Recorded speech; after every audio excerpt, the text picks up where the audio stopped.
up mga kabayan? Kumusta po kayong lahat? Ha? Yan, mga kabayan, isang maulang araw po sa ating lahat. Yan, sobrang mula kanina madaling araw, puro ulan na. So, hindi tayo makapag-fishing kasi baka magkasakit naman tayo. Kaya, yan, dito tayo sa ilalim ng bubong na may bayabas. Yan, kasama natin mga pamangkin natin. Ang gagwapo. Yan, luto-luto tayo dito. Yan, may bagong dating pa, basang-basa pa. Namulis na ka. Yan, magluluto-luto muna tayo dito. Kahapon nakapag-fishing tayo, tapos binigyan tayo ng mga tilapia. Yan, nagdaing tayo ng tilapia. Binigyan din tayong bangus, binigyan tayong hipon. Yan, tapos naka-ready na yung ating mga pangrekado. Gagawa tayo ng buro, tapos magluluto tayo ng ating pananghalian. Yan, magluluto tayo ng piniritong bangus, tsaka piniritong daing. Tapos magsisinigang tayo sa bayabas. Yan, nakakuha tayo ng bayabas dito kanina. Hindi na natin na video kasi sobrang lakas ng ulan. Kasi nalalaglag sila doon sa ilog, kaya mabilisan yung pagkuha natin. Habang naggagawa tayo ng buro, papakuluan natin yung ating sinigang sa bayabas. Yan, luluto natin yung hipon na to. Yung hipon na sisigang natin sa bayabas. Tapos piritong daing na bangus, tsaka piniritong tilapia, daing ng tilapia. Tapos yung iba dito, gagawa tayo ng burong isda. Yun, so yan, umpisahan na natin mga kabayan. Mukhang gutom na itong mga to. Ito lalo na to, mukhang gutom na. Yan, umpisahan na natin.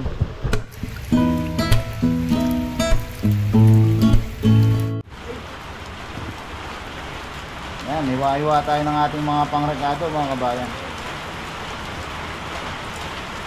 Yan, dahil maulan, masarap nito, sabaw. Sakto-sakto naman yung mga binigay sa atin. Sisigang natin sa bayabas.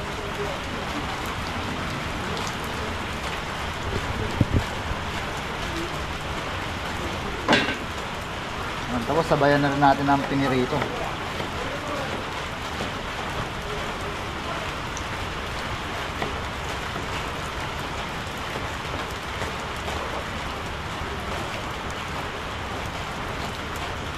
Sarap ng buhay probinsya mga kabayan, no? Pag umulan na ganito, sa mga nakakamiss po dyan. Yan, lagyan na natin ng mantika yung ating kawali.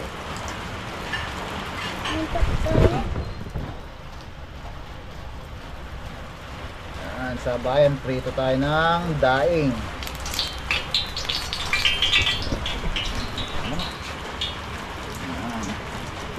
Meron din tayo ditong gabi. Lagyan natin ng gabi para malinamnam yung sabaw.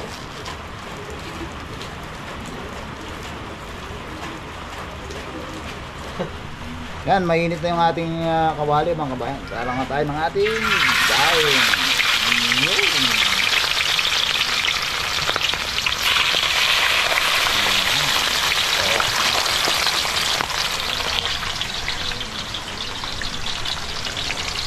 Tapos kumukulo na rin yung ating tubig. Pakuluan na natin yung ating mga pangrekado. Ayan. Ang tayong gabi. Sabay-sabay na to, saka bayabas. Mamaya dudurugin natin yung bayabas para lumabas yung lasa niya. Sabasama na rin yung sibuyas, saka kamatis.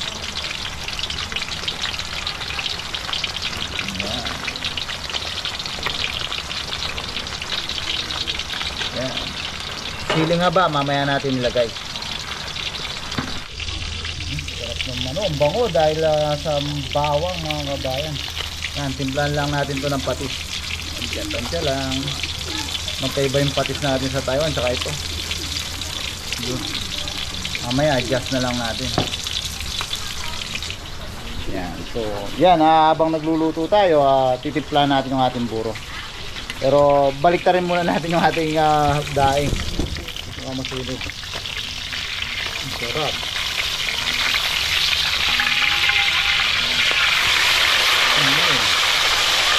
Sarap. Dahil maulan mga kabayan, sarap.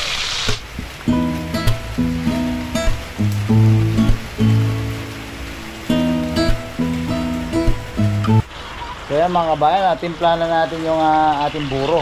Yan, meron tayo ditong kanin, tsaka ito yung buburahin natin, yung mga nadaing na. Tapos yung mga maliliit na size yun ang kinuha natin para mabilis siyang maduro. Tapos yung pinsan natin hilig at matagal na siya nagbuburo. Binigyan niya tayo ng tip mga kabayan. Ito sa mga gagawa po, kasi may maraming nagre-request ng tutorial. Yan. So nabigyan niya tayo ng tip. Ganito po yung tip na binigay niya sa atin. Kung gusto natin agad madali o agad, Kapampangan yata yun. Yung gusto nating madali, gusto nating madaling magamit yung ating buro, wag daw natin siyang lalagyan ng asin. So tayo nung nagbuburo tayo, nilalagyan natin ng asin. Kaya pala yung napapansin natin na matagal siyang magburo, dahil pala yun sa asin. So gagawin natin ngayon walang asin. So kanin lang saka yung isda. So ito mga kabayan, lalagay lang tayo ng kanin sa ating malinis na garapon. Layer by layer lang siya mga kabayan. Yan. Ganyan lang po yung proseso, basta gagamit po tayo ng malinis na garapon. Yan natin siya ng isda. Yan, mas madali pala siyang maburo pag wala siyang asin. Ito mga 3 to 4 days lang okay na to. So ito na yung magiging sausawan natin sa mga susunod na araw. Yan. Kanin,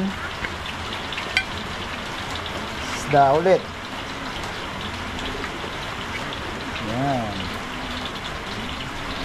Siya na po, maliit yung ating nakuhang garapon. Yan. Pero ganyan yung proseso niya mga kabayan.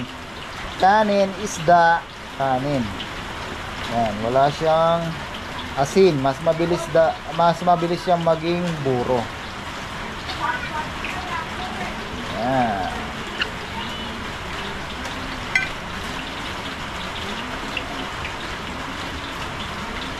Yan, ulit-ulit lang yung proseso mga kabayan, ganyan lang. Yan. Tapos yung alat niya, titimplahan na natin pag atin siyang igigisa sa luya, bawang sibuyas at saka kamatis. Doon na natin makukuha yung gusto nating alat. Yun. Ya ulit. Yan, ganyan lang mga kabayan. Iskanin ulit. Yun. Masunog yung ating bangus. Yun, sarap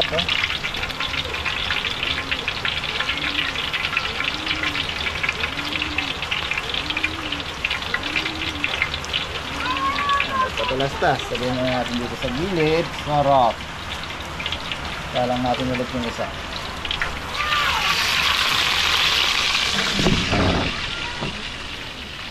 So lagyan ulit natin siya ng kanin.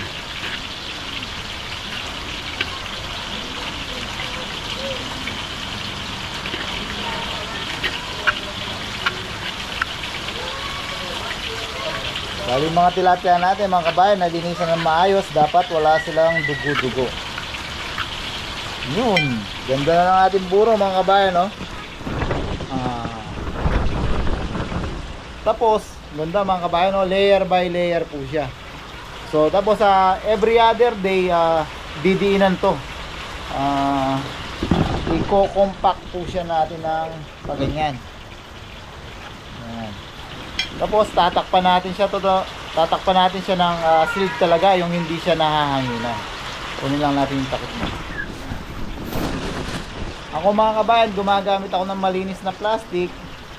Ginagawa ko siyang pinaka yan. Saka natin siya patakpan na. Saka natin higpitan yung takip. Yan. Yan mga kabayan, meron na tayong burong isda o burong tilapia. Mga ilang araw ito yung ating gagawing sausawan sa ating catch and cook. Ayan, luto muna tayo mga kabayan, tapos para makakain na rin tayo. Ayan, nakuha tayong talbos ng kamote mga kabayan. Lagyan natin talbos ng kamote ng ating sinigang sa bayabas o sa Kapampangan, basta kilala siya sa tawag na bulanglang. Yung talbos nila.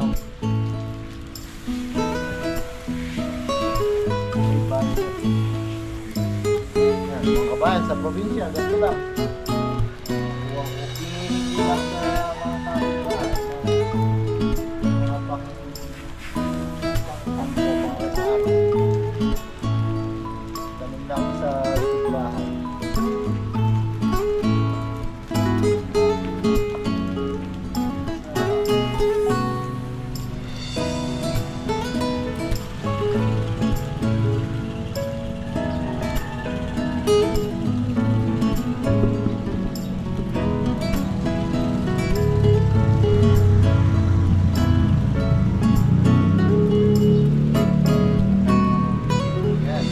Mga kabayan, pandagdag lang natin sa gulay na nakuha naman doon sa taniman ng pinsan natin kaninang umaga. Ayan mga kabayan, para mas malasa yung ating bayabas, durugin natin. Yung iba tinatanggal nila yung buto para mas maano siyang mas pino siyang higupin yung sabaw. Gawin natin yung ating daing. Daan bawang.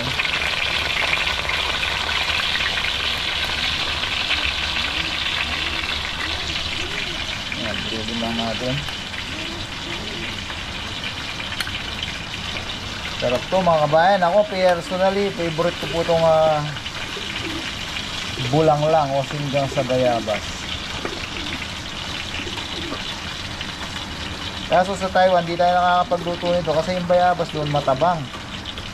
Dito, hindi mo malalasahan na sinigang siya sa bayabas kasi matabang yung bayabas.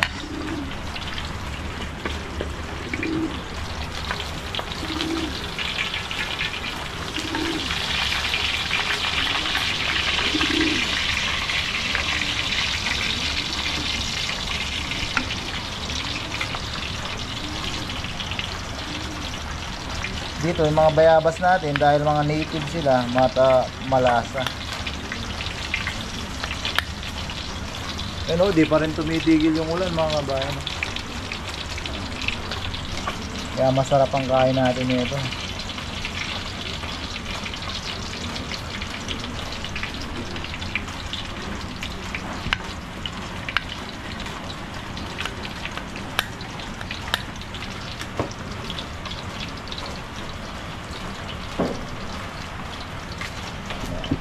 Balik na natin. Yan, balik na natin ulit. Yan. Tapos lagay na natin yung mga gulay. Talong. Yan. Talbos. Yan mga kabayan, talbos. Yan. Unahin natin yan para unahin natin itong mga to para mas mauna silang lumambot. Yan. Huli natin yung hipon para hindi sila ma-overcook. Yan, luto na to mga kabayan.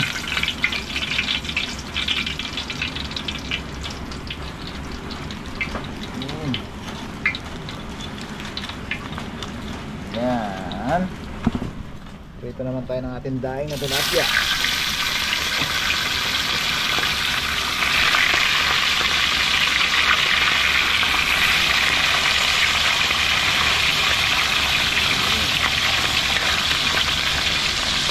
Nagulo na to mga kabayan. Yan, takpan muna natin para lumambot yung ating gulay. Yan mga kabayan, ilagay na natin yung ating hipon. Yan.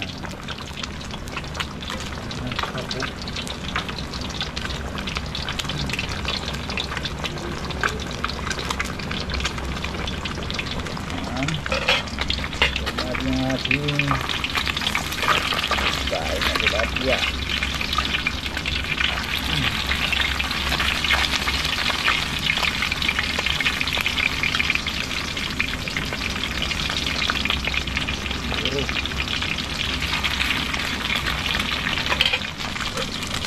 Ayos na to mga kabayan, luto na to. Patayin natin yung ito. Pwede na lang natin yung ating mga perito. Kaya mga kabayan, naluto na yung ating daing. Tapos yung ating sinigang sa bayabas na hipon.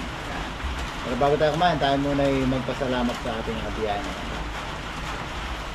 Lord, maraming salamat po sa patuloy ko ng sawa niyong paggabay sa amin. Maraming salamat po sa biyaya na sa aming harapan. Maraming salamat po sa pag-ingay niyo sa aming mga viewers.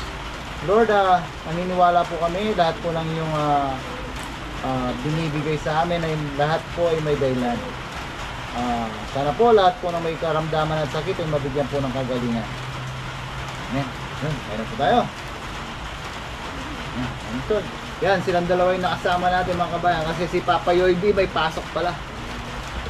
Ayaw niyang pumasok. Gusto niyang makasama dito. Pinapasok natin. Mahalaga yung pag-aaral mga kabayan. Ayan tayo. Okay. Daing. Yan o. Malutong nating daing. Ano nga ba? Thank you Lord. Tayo o. Mabaw. Sarap.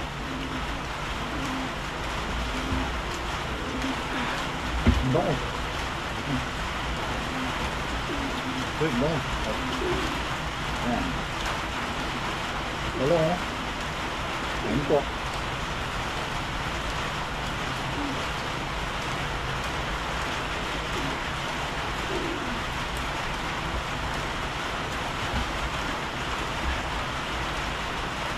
Tayo yan. Ayan natin dito. Pagkaba o. Salamat ulit kay Brother Powell sa binigay niyang hipon, bangus, tsaka tilapia sa atin. Hapon, hindi na tayo nakapagluto kasi pinagluto na tayo ng asawa niya dun sa kubo.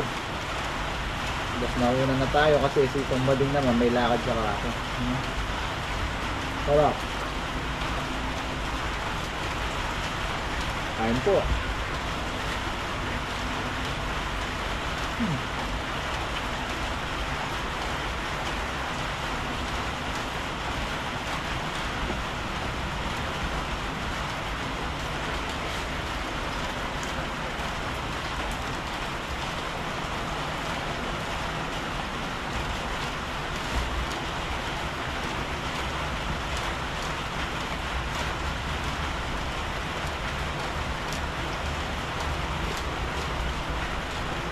Wala pa.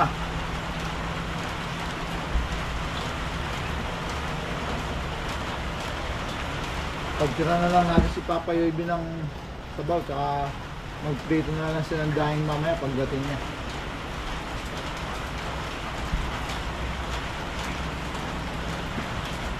Ito na lang, nalaman natin na may pasok siya.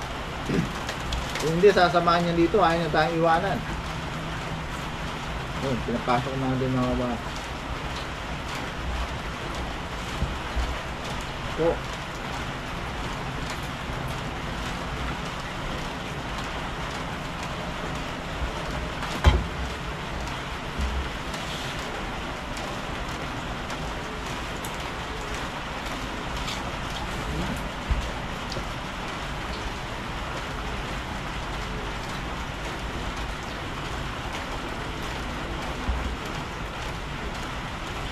Ayan mga kabayan, mukbang-mukbang pa po kami dito. Pero bago tayo matapos, maraming salamat po sa patuloy ko ang sawa niyong pagsuporta. Kahit nasa Pilipinas tayo, gumagawin na may isa.